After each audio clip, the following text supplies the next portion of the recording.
Hi friends, welcome back to our channel Guntur అమ్మాయి. అందరూ ఎలా ఉన్నారు? నేనైతే చాలా బాగున్నాను. మీరందరూ కూడా బాగుండాలని మనస్ఫూర్తిగా కోరుకుంటున్నాను. ఇవాళ మన రెసిపీ వచ్చేసరికి మైసూర్ పాక్ అండి. మెత్తగా వెన్నలాగా కరిగిపోయే ఈ మైసూర్ పాక్ ని ఈజీగా ఒక 15 మినిట్స్ లో ఎలా చేసుకోవాలో ఇవాళ మా అమ్మగారు చెప్తారు, చూసేద్దాం. అలాగే మన ఛానల్ కనుక ఎవరైనా ఫస్ట్ టైం చూస్తున్నట్లయితే ప్లీజ్ లైక్ చేయండి, షేర్ చేయండి అండ్ సబ్స్క్రైబ్ చేయడం మాత్రం అస్సలు మర్చిపోకండి. అలాగే సబ్స్క్రైబ్ చేసిన తర్వాత పక్కనే ఉన్న బెల్ ఐకాన్ యాక్టివేట్ చేసుకోవడం వల్ల నేను ఏ కొత్త వీడియో అప్లోడ్ చేసినా నోటిఫికేషన్ మీ వరకు వస్తుంది. అలాగే వీడియోని మాత్రం ఎక్కడ స్కిప్ చేయకుండా పూర్తిగా కంప్లీట్ గా చూడడానికి ట్రై చేయండి.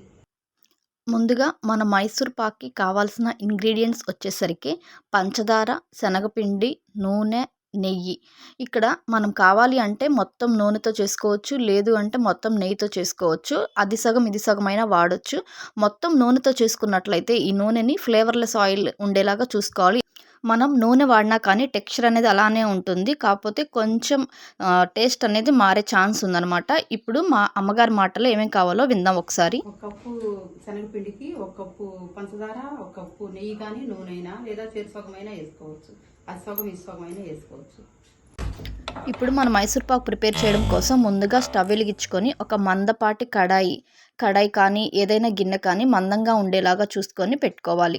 ఇక్కడ మేము వచ్చేసరికి 2 కప్పులు శనగపిండి, 2 కప్పులు పంచదార తీసుకుంటున్నాము. మీరు ఎంత క్వాంటిటీ అయినా చేసుకోవచ్చు, కాబట్టి కొలత వచ్చేసరికి 1 కప్పు శనగపిండికి 1 కప్పు పంచదార కరెక్ట్గా సరిపోతుంది. ఇప్పుడు 2 కప్పులు శనగపిండి గిన్నెలో వేసుకున్న తర్వాత ఫ్లేమ్ అనేది మీడియం నుంచి సిమ్ మీదకి అడ్జస్ట్ చేసుకుంటూ దీన్ని ఫ్రై చేసుకోవాలి. ఇలా ఫ్రై చేసుకోవడం అంటే ఎంతసేపు చేసుకోవాలనే డౌట్ మీ అందరికీ వస్తుంది.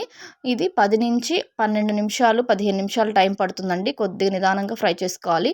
అలాగే ఇది ఫ్రై చేసుకున్న తర్వాత పూర్తిగా చల్లారిపోయిన తర్వాత మాత్రమే ఇలా జల్లెడ పట్టాలి. పూర్తిగా చల్లారకపోతే వేడి మీద మనం జల్లెడ పట్టినా కానీ అవి ఉండలు అలానే ఉంటాయి. కాబట్టి పూర్తిగా చల్లారిపోయిన తర్వాత మన చేత్తో ఇట్లాగా స్మాష్ చేసుకుంటూ జల్లెడ పట్టినట్టయితే నీట్గా మెత్తగా వస్తుంది. ఇప్పుడు మనం జల్లెడ పట్టిన శనగపిండిని ఒక గిన్నెలో తీసుకోవాలి. ఇప్పుడు ఇదే గిన్నెలో ముందుగా మనం తీసి పెట్టుకున్న నూనె కానీ నెయ్యి కానీ వేసుకొని కొంచెం థిక్ పేస్ట్ లాగా చేసుకోవాలన్నమాట. ఎక్కడ ఉండలు లేకుండా సాఫ్ట్ టెక్స్చర్ వచ్చేలాగా కలుపుకోవాలి. వీడియోలో చూపిస్తున్న విధంగా కొద్దిగా నూనె కానీ నెయ్యి కానీ వేసుకుంటూ ఒక చేత్తో తిప్పుతూ ఉండలు లేకుండా కలుపుకొని పక్కన పెట్టుకోవాలి. చూసారా ఎంత సాఫ్ట్గా వచ్చిందో. సో ఇప్పుడు దీన్ని పక్కన పెట్టేసేద్దాం. ఇప్పుడు మనం పాకం రెడీ చేసుకోవడం కోసం ఇంకొక స్టవ్ వెలిగించుకొని ముందుగా మనం శనగపిండి ఫ్రై చేసుకున్న గిన్నెనే పెట్టేసుకొని ఇప్పుడు పాకం కోసం 2 కప్పులు శనగపిండికి 2 కప్పులు పంచదార కదా, కాబట్టి 2 కప్పులు పంచదార వేసేసి పావు కప్పు వరకు వాటర్ పోసుకోవాలి. ఇక్కడ మనకు వచ్చే డౌట్ పాకం ఎలా పట్టుకోవాలి అని. ఇక్కడ ఎటువంటి పాకం రావాల్సిన అవసరం లేదండి. జస్ట్ పంచదార కరిగితే సరిపోతుంది.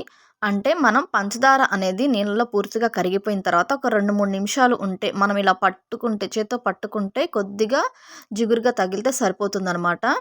ఇలాగా మనకు కావాల్సిన పంచదార అనేది మనకు కావాల్సిన టెక్స్చర్లోకి వచ్చిన తర్వాత ముందుగా మనం కలిపి పెట్టుకున్న శనగపిండి నెయ్యి మిశ్రమం ఉంది కదా, అది కూడా ఇందులో వేసుకోవాలి. ఇక్కడ మన పాకం ఏమాత్రం కొంచెం లేటుగా ఉంచినా కానీ మన మైసూర్ పాక్ టెక్స్చర్ పూర్తిగా మారిపోతుంది. కాబట్టి జాగ్రత్తగా గమనించి పంచదార అనేది కరిగిపోయిన 2-3 నిమిషాలకి వెంటనే ఇది వేసేసుకోవాలి. చూసారా, ఇది వేసుకునే టైంలో ఒకళ్ళు తిప్పుతూనే ఉండాలి, లేదంటే ఉండలు కట్టే అవకాశం ఉంది. మనం ఈ మైసూర్ పాక్ రెసిపీ చేసే అంత మొత్తం కూడా ఫ్లేమ్ అనేది మీడియం నుంచి సిమ్ మీదకి అడ్జస్ట్ చేసుకుంటూ ఉండాలి. హై మీద అస్సలు పెట్టకూడదు, లేదంటే మన గిన్నె వెంటనే అడుగంటిపోతుంది. ఇలాగ తిప్పుతూ ఉండేటప్పుడు మనం ముందుగా తీసుకున్న నెయ్యి కానీ నూనె కానీ ఇందులో పోసుకుంటూ ఉండాలి. ఇక్కడ అమ్మ ఏం చెప్తుందంటే మనం చేసేది సాఫ్ట్ మైసూర్ పాక్ కాబట్టి మనం నెయ్యి అనేది ముందుగా కరిగించుకొని పక్కన పెట్టుకున్నది వాడుకోవచ్చు. అదే మనం గుల్ల మైసూర్ పాక్ కనుక చేస్తున్నట్లయితే ఒక స్టవ్ మీద ఆల్టర్నేట్గా నెయ్యిని బాగా మరిగే నెయ్యిని పోసుకుంటూ చేయాలంట. సో ఆ ప్రాసెస్ అనేది కొంచెం డిఫరెంట్గా ఉంటుంది. ఆ తర్వాత చూద్దాం. ఇక్కడ మనం వచ్చేసరికి చల్లార్చిన నెయ్యిని మాత్రమే వేసుకుంటున్నాము. ఇక్కడ టోటల్గా నేను తీసుకున్న 2 కప్పుల శనగపిండికి 4 కప్పులు పట్టుకు నెయ్యి పట్టిందండి. దీన్ని 3-4 సార్లు టైం ఇచ్చి గ్యాప్ ఇచ్చి వేస్తూ ఉన్నాను అనమాట. మనం ఫస్ట్ లూజ్గా తీసుకున్న ఈ మిశ్రమం లాస్ట్కి వచ్చేసరికి కొంచెం థిక్గా అవుతుంది. అలాగే మధ్యలో నుంచి బబుల్స్ రావడం స్టార్ట్ అవుతుంది. మన మైసూర్ పాక్ అనేది రెడీ అవుతుంది అన్న టైంకి మధ్యలో నుంచి బబుల్స్ వస్తూ ఉంటాయి అన్నమాట. అలాగే అరోమా కూడా చేంజ్ అవుతుంది. మనకు పూర్తిగా మైసూర్ పాక్ స్మెల్ అనేది వస్తూ ఉంటుంది, నేతి వాసన అనేది. ఈలోపు ఇది మనకి ప్రిపేర్ అయ్యేలోపు ఒక బౌల్కి మనం ఏదైతే గిన్నెలోకి మైసూర్పాకు టెక్స్చర్ తీసుకుందాం అనుకుంటామో దానికి నెయ్యి రాసేసుకొని పక్కన పెట్టుకోవాలి.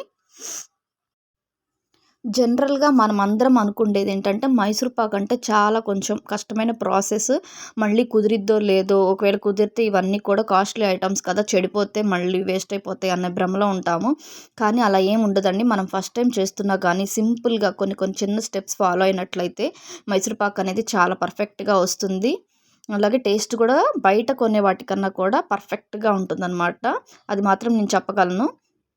మన మైసూర్పాకు రెడీ అయింది అని మనకు ఎలా తెలుస్తుంది అంటే, మనం ఈ గెంటెతో ఈ మిశ్రమాన్ని ఎటు తిప్పితే అటు గెంట వైపుతో వచ్చేస్తుంది అనమాట, బౌల్లో ఉండకుండా. అప్పుడు మనకి ఈ మైసూర్పాకు అనేది రెడీ అయినట్లు అనమాట. చూసారా, ఇలా మనం తిప్పుతుంటే మొత్తం ఇట్లా కదులుతుంది కదా, ఫస్ట్లో అట్లా లేదు.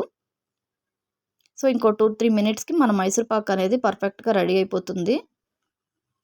సో ఇలాగా థిక్గా కన్సిస్టెన్సీ వచ్చిన తర్వాత స్టవ్ ఆఫ్ చేసేసుకొని ముందుగా మనం నెయ్యి రాసుకున్న గిన్నెలోకి మిశ్రమం మొత్తాన్ని వేసుకోవాలి.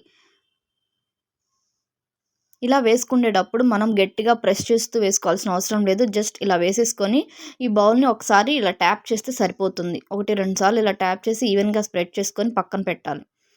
ఇది ఒక అరగంట నుంచి గంటలోపు చల్లారిపోతుందండి. సో పూర్తిగా చల్లారిపోయిన తర్వాత మాత్రమే మనం పీసెస్గా కట్ చేసుకోవాలి. లేదంటే మన మైసూర్పాకు ఇంత కష్టపడ్డా కానీ పీసెస్ రావు. సో నేనైతే ఒక అరగంట పక్కన పెట్టాను. అరగంట తర్వాత ఇట్లా ప్లేట్లో రివర్స్ చేస్తే చూసారా ఎంత పర్ఫెక్ట్గా వచ్చిందో. ఇది చూడడానికి ఎంత పర్ఫెక్ట్గా వచ్చిందో, టేస్ట్ కూడా అంతే బాగుంటుందండి. ప్లీజ్ నన్ను నమ్మి ఈ రెసిపీని ఒక్కసారి ట్రై చేయండి. చాలా అంటే చాలా బాగుంటుంది. హెల్త్కి హెల్త్ కూడా. మనం బయట తినే ఫుడ్ కన్నా ఇంట్లో చేసుకొని తినడం చాలా ఆరోగ్యకరం. సో ఇలాగా తీసుకున్న తర్వాత మనకి షేప్ అనేది మన ఇష్టం, ఎలా కావాలంటే అలా కట్ చేసేసుకొని మనకి ఇష్టమైన వాళ్ళకి సర్వ్ చేసేసుకోవడమే. సో ఈ రెసిపీ మీ అందరికీ నచ్చింది కదా, నచ్చిందని ఆశిస్తున్నాను. ఇలాంటి మరిన్ని రెసిపీస్ కోసం మన ఛానల్ని చూస్తూనే ఉండండి. ఈ మైసూర్ పాక్ని మనం ఒక్కసారి టేస్ట్ చేసామంటే మళ్ళీ చేసుకుంటానే ఉంటామండి, అంత సాఫ్ట్గా ఉంటుంది. చూసారా, వీడియో నచ్చిందా? ఇంక లేట్ ఎందుకు, మన ఛానల్ని సబ్స్క్రైబ్ చేసుకోండి. అలాగే మీకు ఇంకేమైనా రెసిపీస్ కావాలంటే తప్పకుండా నాకు కమెంట్ చేయండి.